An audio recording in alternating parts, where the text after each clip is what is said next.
junto com você. Meus queridos, nós vamos então falar na aula de hoje o que é família. O texto em destaque diz o seguinte: assim Deus criou os seres humanos. Ele os criou parecidos com Deus, semelhantes a Deus. Ele os criou homem e mulher.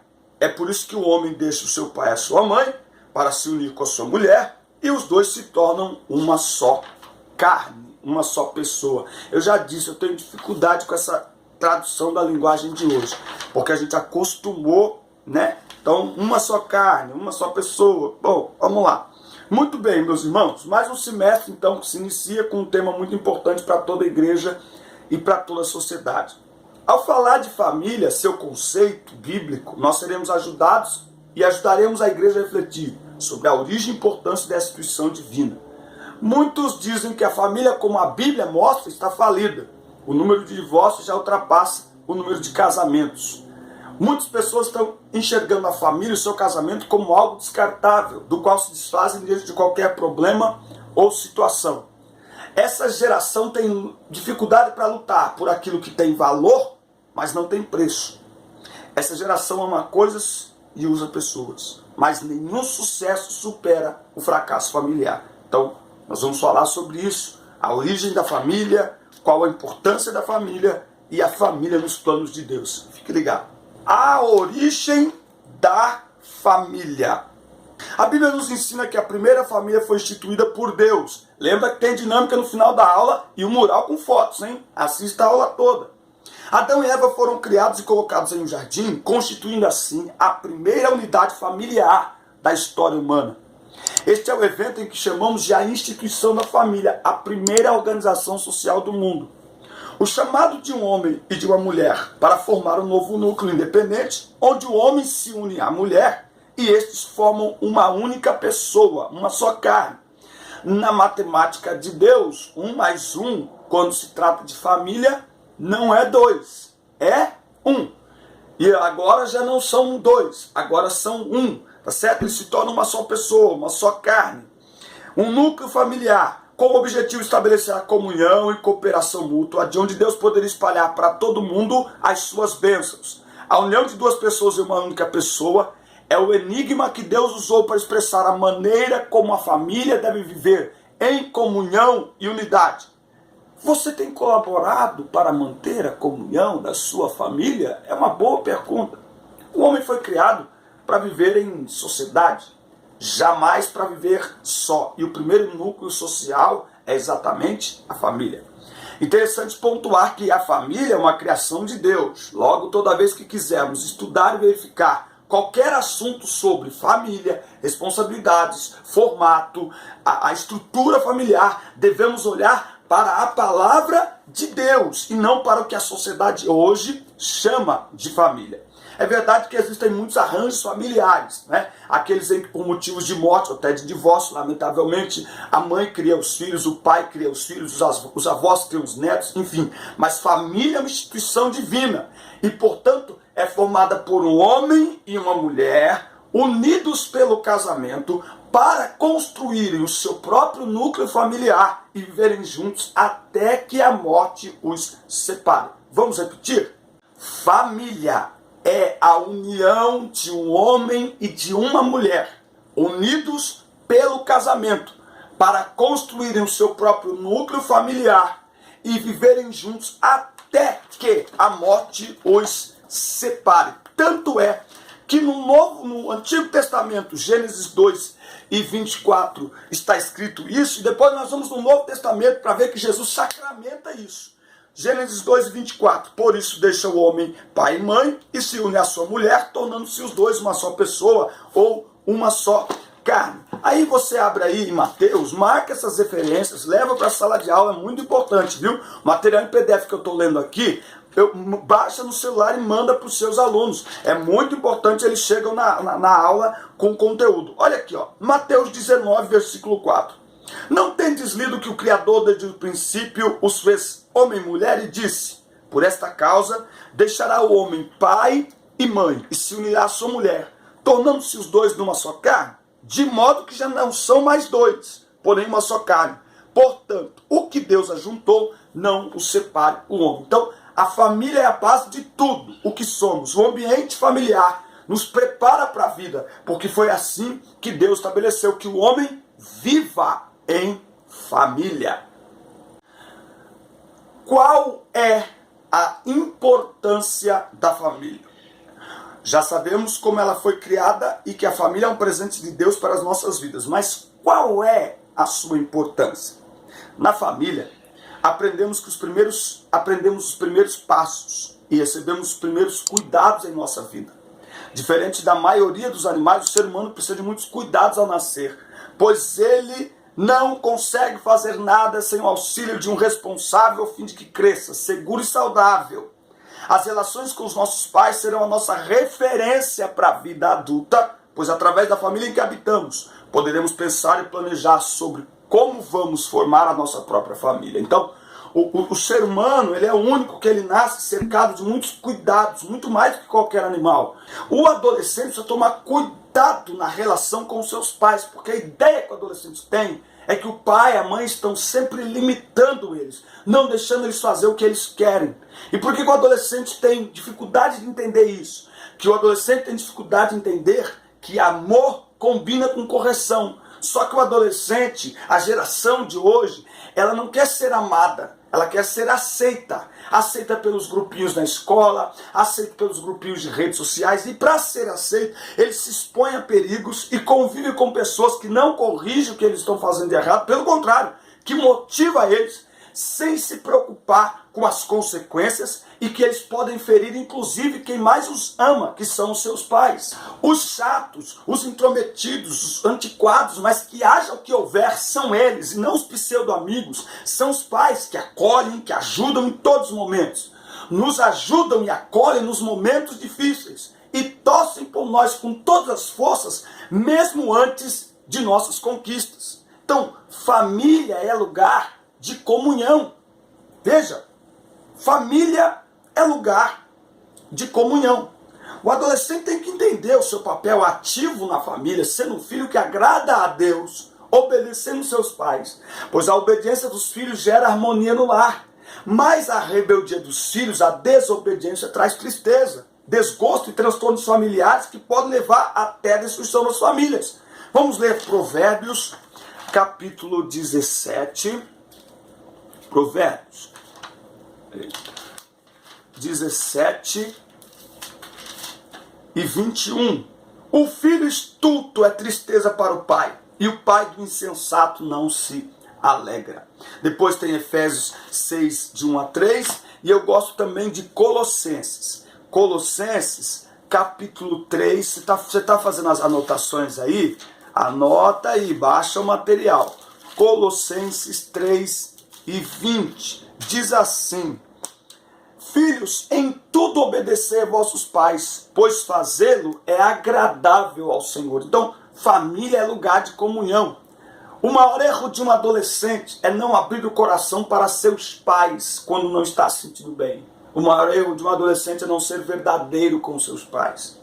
Eu queria saber por que adolescente mente para o pai. Não adianta mentir. Por quê? Porque o pai, quando pergunta, já sabe a resposta. O maior erro de um adolescente é não ouvir seus pais. Eu tenho uma frase que não é muito bonita, mas é uma realidade. A Fundação Casa, IML, a cadeia, o cemitério, estão cheios de filhos lindos e inteligentes, porém rebeldes. Nessa geração temos muitos amigos virtuais, milhares deles, mas a família criada por Deus tem o objetivo de suprir nossa necessidade de calor humano, coisa que nenhum computador vai dar, coisa que nenhum smartphone vai dar. E olha que saiu uma pesquisa agora, domingo passado eu vi, que 50% dos jovens e adolescentes têm o celular como seu melhor amigo. Só que é a família que traz para nós proteção, cuidado, carinho, cumplicidade, interatividade, compartilhamento, comunhão. Então, família é lugar de comunhão. Agora, preste atenção nisso aqui. Se a família é o núcleo da sociedade e é também o núcleo da igreja, se alguém quiser destruir a igreja, ele vai querer destruir quem? A família. É por isso que a família tem sido atacada, professor. Porque é uma tática de Satanás. É por isso que os adolescentes têm sido atacados. Porque quando um adolescente tem problemas sérios com drogas, com prostituição, com suicídio, isso afeta toda a família. Então nós precisamos entender como professores, como líderes, como pais, precisamos ser um remédio para essa geração, porque essa geração está carente de pessoas que as abracem, que as entendam, que as compreendam. A família nos planos de Deus. Deus criou a família por sua vontade e amor. Mas como ela se encaixa nos planos dele? Ao criar os seres humanos, o Criador já deu o primeiro trabalho: cuidar do jardim e cultivar plantações. Em outras palavras, viver a vida. Mas viver a vida como? Está aí o nosso grande desafio. Viver a vida agradando a Deus em liberdade e comunhão, juntamente com a nossa família. O plano de Deus para a família é que esta possa refletir ao mundo o seu amor, e por intermédio dela o Altíssimo abençoa toda a terra. Não foi assim com Adão e Eva, com Abraão e Sara, grandes representantes bíblicos da história da fé? Assim também deve ser a nossa família, um espaço convidativo para a manifestação divina e o derramar das bênçãos dele ao mundo. Então, a família está nos planos de Deus. Tanto é verdade que Paulo mostra que a família, a união do homem e da mulher, tem a ver com a união de Cristo e da igreja. Então a família está nos planos de Deus. Tanto está nos planos de Deus que Jesus nasceu numa família. Não é interessante isso? Jesus, filho de Deus, Deus é todo poderoso, poderia ter nascido de acordo com os arranjos familiares de hoje, né? Não, ele nasce numa família estruturada. Então é preciso entender isso. Até porque desentendimentos não só podem, como vão acontecer na família, mas é exatamente uma coisa que nós precisamos aprender: resolver conflitos, superar conflitos. Se a gente não pode evitar, a gente tem que aprender a superar. E aí entra uma outra questão: família é lugar de perdão, entre pais e filhos, entre marido e mulher, entre os irmãos, lugar de perdão. Essa geração tem mudado o plano de Deus original para a família, que é um ambiente onde as pessoas aproveitam os momentos para se amarem, se abraçarem. Um dos grandes problemas hoje em dia é que as pessoas estão muito preocupadas e atarefadas, os pais, em dar coisas aos filhos. Só que o filho quer mais do que presente, filho quer presença. Para isso a gente tem que parar, viver momentos, ter momentos com a nossa família. Eu quero fazer uma sugestão. Esse trimestre é falar de família. Então qual que é a ideia aqui? Que você promova momentos em família. Então, toda cidade tem uma praça, tem um lugar aberto, um campo, algum lugar que dá para ir fazer piquenique. Então que tal a gente fazer esse desafio dentro desse trimestre, como professores? Reunir os alunos e suas famílias, tá? Tome cuidado. Há aquele aluno que mora com os avós, aquele aluno que mora com os pais que não são crentes. É uma excelente oportunidade para irmos a um parque da cidade, a uma praça, e fazermos um piquenique em família. Promova isso, professor, mande fotos para nós. Qual que é a ideia? A ideia é mostrar aos pais a importância de passar momentos com os seus filhos. Vamos amadurecer essa ideia dentro do trimestre. Isso será muito importante para o crescimento espiritual de todos, inclusive das famílias de nossa igreja. Que esse trimestre seja um trimestre de cura para as famílias da nossa igreja, tá certo? Vamos à dinâmica e quando acabar a dinâmica, já entra o mural de fotos. Vamos lá!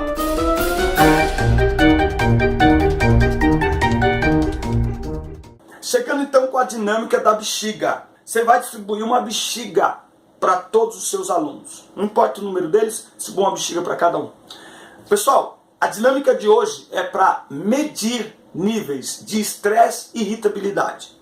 Certo? Então, cada coisa que eu falar, que acontece na família, que seus pais fazem com você, que você vive no dia a dia, você vai soprar, você vai encher a bexiga. Então, quanto mais estressado você ficar, mais cheia a bexiga tem que ficar. Quanto mais tranquilo você ficar, então, o que vai acontecer? Tem coisas que vai irritar muito um e não vai irritar tanto o outro e vice-versa. Tá bom? Então vamos começar? Então vamos lá. Coloca a bexiga na boca, enche ela só um pouquinho pra gente começar. Beleza, vamos lá. Bom, como que você fica quando seu pai manda você dormir mais cedo? Deixa eles, né? Quando seu pai desliga o Wi-Fi, como é que você fica? Vai explodir as bexigas aí. Como que você fica quando seu irmãozinho menor te irrita? Como que você fica quando seus pais te comparam com outro adolescente. Ah, o filho da irmã, como que você fica? E, enfim, você, professor, pode usar a sua imaginação e falar diversas coisas. Quando você quer um presente e o pai não dá, quando você quer trocar de celular e o pai não troca, você pode usar diversas coisas, beleza? Beleza. Segura a bexiga aí. De alguns vai estar um pouquinho mais vazia, de outros vai estar um pouco mais cheia, de alguns até vai ter explodido. O que a gente aprende com isso aqui? Isso aqui são nossas emoções. A gente tem que aprender a superar esses conflitos. Os limites que os pais nos impõem, você pode... Como que você fica quando seu pai te diz não? Os limites que os nossos pais nos impõem significam a nossa sobrevivência, por mais chatos que pareçam.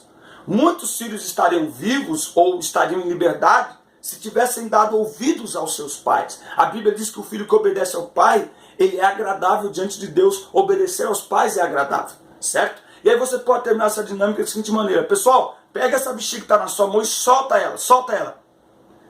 O ar que está dentro dela vai impulsionar ela e ela vai voar livremente por algum tempo, não é?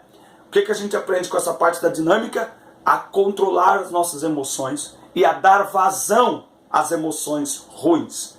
Assistindo filme, dormindo um pouco mais, comendo um chocolate, mas que o adolescente, que os nossos alunos aprendam a gerenciar as suas emoções e a não guardar as emoções ruins, a liberar essas emoções ruins por meio de um esporte, de uma atividade física, alguma coisa, para que isso não os deixe no nível de estresse incontrolável que torna um ambiente familiar desagradável. Não, os filhos devem contribuir para a harmonia do lar. Amém? Essa foi a dinâmica de hoje, você entendeu? Deixa aí o seu comentário. Um grande abraço, fique na paz. Assista a culta, compartilhe, mande para todo mundo esse vídeo, inclusive para os alunos. Vamos ao nosso mural de fotos.